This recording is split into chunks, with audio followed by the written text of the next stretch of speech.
Mark Zuckerberg was a sophomore. So here's a funny backstory.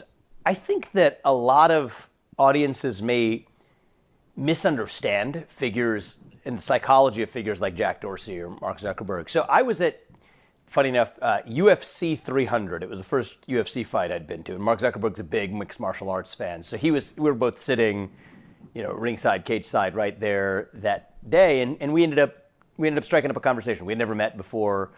He and Priscilla were actually very gracious. They were warm. They came over and introduced themselves to Apoorva and myself. We ended up chatting about a lot of things.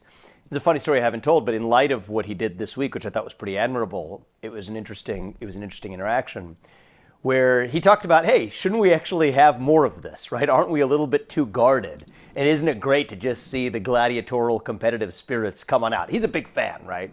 I haven't historically been to MMA fights as much as Mark has.